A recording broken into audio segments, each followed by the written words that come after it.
Maayong aga sa inyong tanan, di man kamo parte sang kalibutan, palangga gid kamo sa atong buhi nga Dios.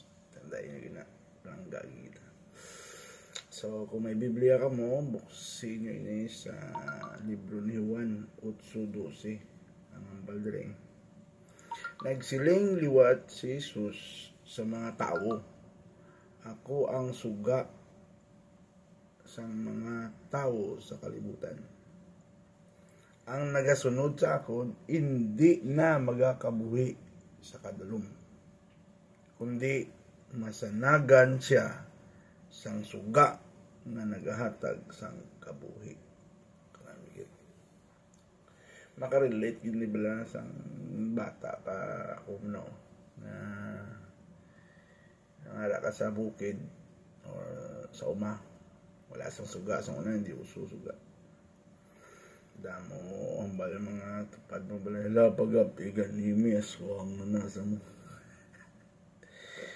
Pero ang kanami or mambasa may mga manog da kay katalunan mo ginagyan or kan ano na lang may sigbin da dagiton ka. Pero isa kadlaw salamat kay nagulang ko sang flashlight sa lulo ko. Kita yung sunang flashlight na dagko blay ang ulo mo. Dagko lipay-lipay ng suga.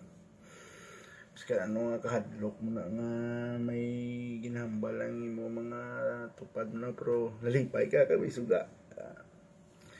Tingin mo naman kung may Kristo ka sa imo kinabuhi, ano man ang imo ginalaktan nga kapigaduhon or kadulom, makita mo na may puno ka sang kalipay sa imo kinabuhi kay may Kristo. Ginhugasan ka sa krus ng Kalbaryo.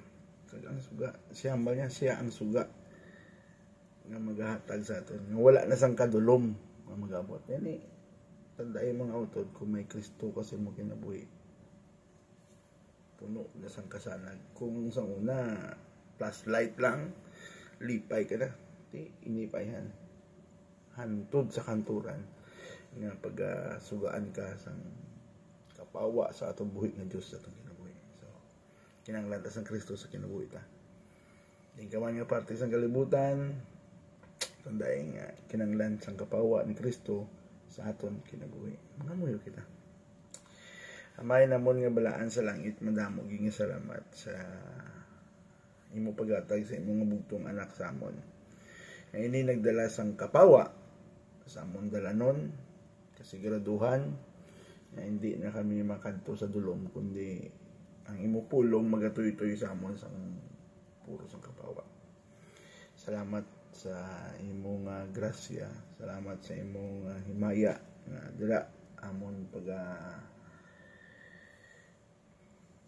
hatagan sang kada adlaw namon Lord nga pagsalig dira sa imo. Salamat man Ginoo nga imo gipadala imong bugtong anak nga si Jesus. Ang suga kag kapawa sa among kinabuhi hasta sa adlaw nga kami mo pagahukman. Dira Ginoo ginapasalamatan, ginadayaw ginamon ang imong ngalan. Sa ngalan ni Jesus, salamat sa tanan-tanan. Salamat sa kusog kabaskog sa tanan. Sa ngalan ni Jesus. Amen. Mayong aga sa inyong tanan.